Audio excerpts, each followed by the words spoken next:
My name's Abby. I'm a psychology and French major. I studied abroad in the fall of 2021. I studied in Montpellier, France. I actually wanted to study abroad since I was like a freshman in high school. I just thought the idea of going somewhere different to study was just like mind-blowing in a way.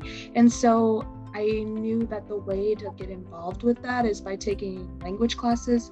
So I started taking French in high school and I developed like a love for learning language. I wasn't very good at speaking it, but I thought it was so interesting. So just that supported me in my decision of studying abroad and like influencing like my desire to go.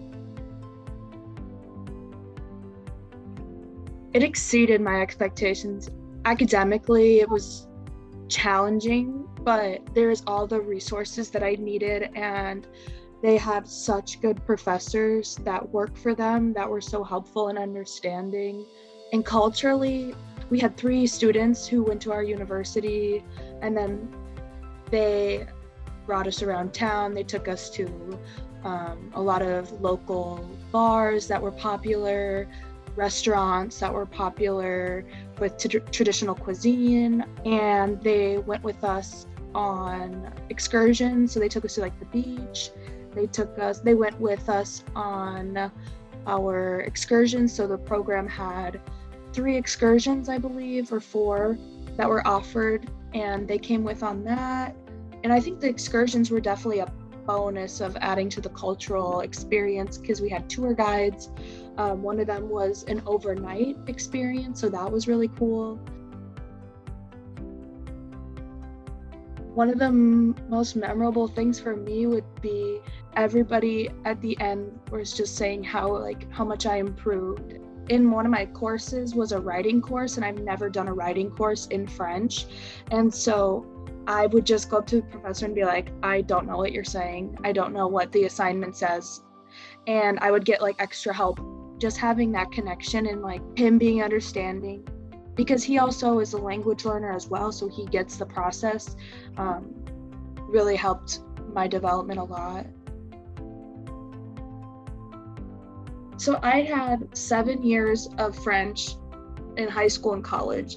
Well, I didn't really retain it all that well. The year before going abroad, I wasn't even enrolled in a French class, so I haven't been exposed to it at all. And exposure is really important. And so I was basically going in not remembering, but obviously when I got there, like things started coming back. So having that background really helped. By the end of the program, now I can have conversations with people in French.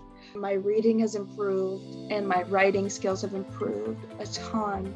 I'm actually reading Harry Potter in French right now.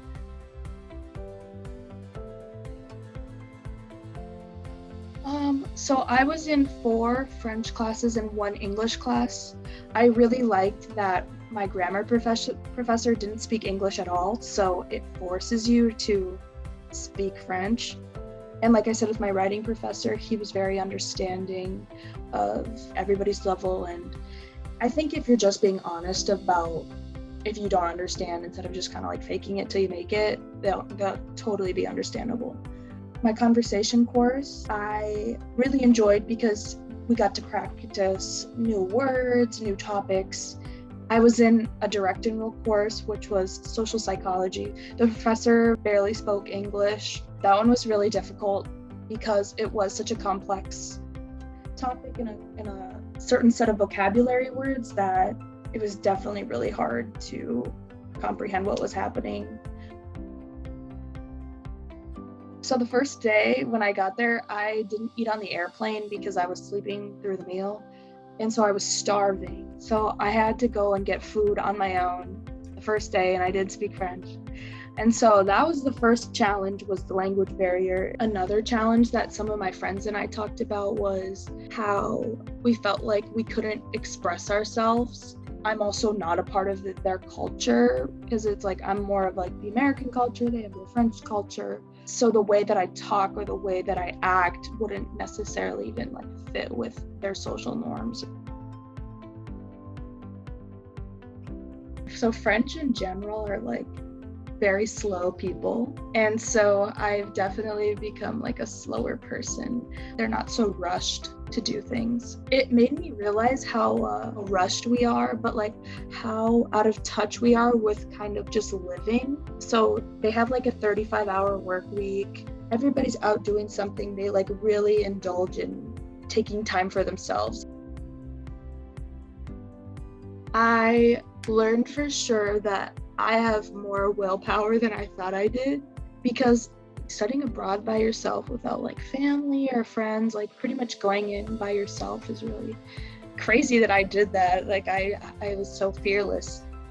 I definitely learned communication skills because my first few days of being there, I was so scared of making friends. I was like, I don't know what to say to these people.